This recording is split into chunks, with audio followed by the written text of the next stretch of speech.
Today I want to talk about intermittent fasting patterns or protocols for different body situations. All right, let's start at the top. Growth hormone. Growth hormone is the anti-aging hormone. It helps burn fat. It helps preserve muscle. And when you're doing fasting, it starts to increase at 12 hours. Now, if you continue to do fasting, it's going to keep going up and plateau right around 24 hours. But fasting can really spike growth hormone in a big way. Exercise will also increase growth hormone, and sleeping will increase growth hormone. So when you talk about growth hormone, most people think anti-aging. So fasting has a great influence to increase growth hormone, but it starts at 12 hours, and if you continue to fast, it'll increase from there. Number 2, autophagy. Autophagy is a condition where your body is recycling damaged proteins, and it's clearing out microbes, pathogens. So look at it like a garbage disposal. The body is getting rid of non-functional proteins that it doesn't need, and it's becoming very efficient and optimizing things and turning all the damaged protein into new amino acids. And the spike with autophagy starts around 18 hours of fasting. So that still gives you like a 6-hour eating window, which is pretty easy to do for most people. So it's going to recycle damaged protein. Okay, it's going to kill microbes. So it's going to make you look younger.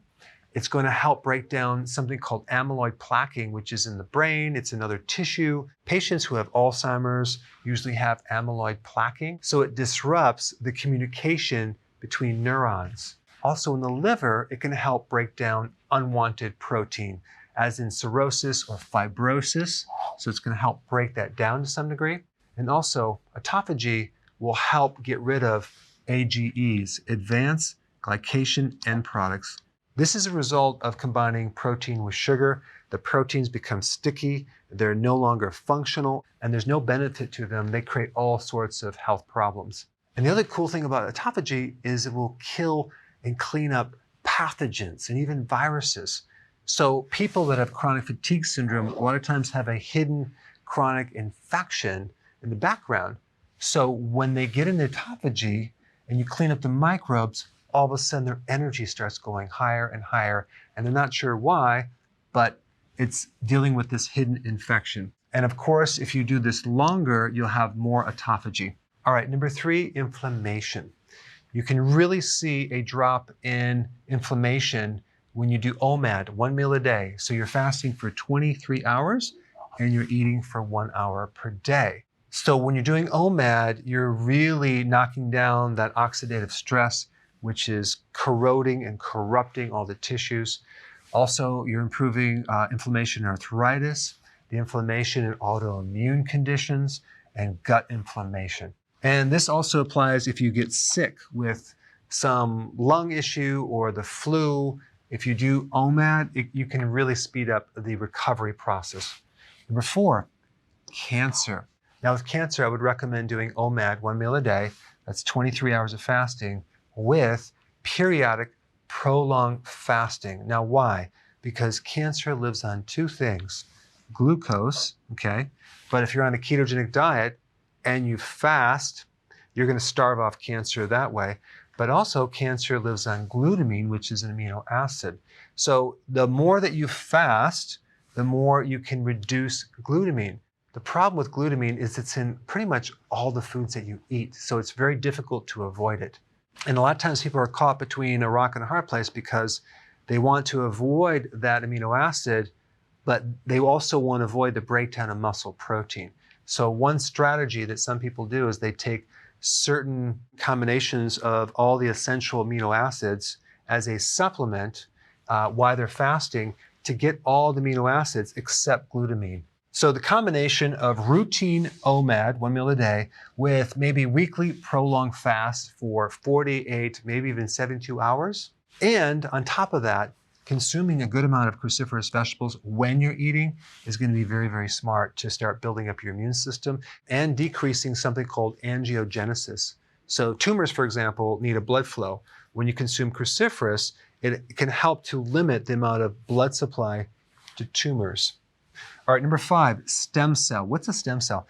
A stem cell is an undifferentiated cell, so it hasn't turned into anything yet. So when you fast for 72 hours, and of course you're going to do this periodically, you're going to majorly stimulate stem cells, which can really build new tissue.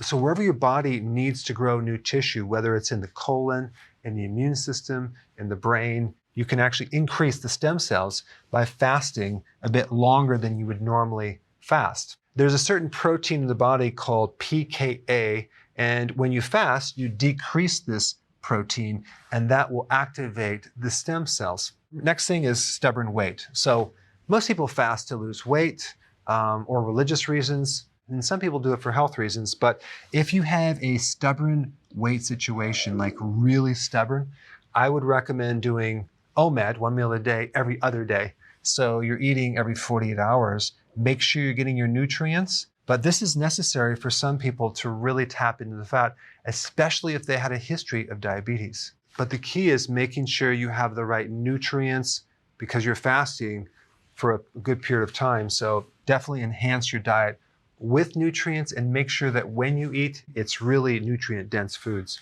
Okay, last thing, diabetes. With diabetes, you can really help the blood sugar situation with fasting because diabetes is a problem with excess sugar. And so if we avoid carbohydrates, we're going to bring it down.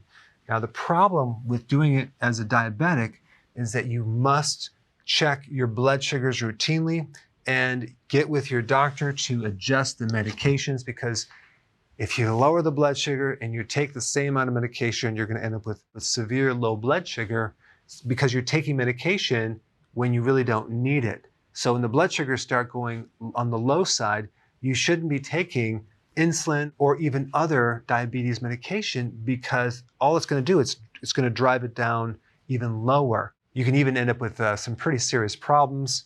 So check with your doctor, do it gradually, and really focus on these blood sugars because it's going to come down pretty significantly and you want to make some adjustments. All right, guys, and last thing I want to mention is that there's not a lot of data and not a lot of studies yet. This is still a work in progress. What I'm talking about is just my opinion based on working with people. So because there's so many variables, you're going to have to test the waters and try different things and see what works for you. And lastly, click the button on this video to watch this very interesting video on autophagy. I think you'll really enjoy it.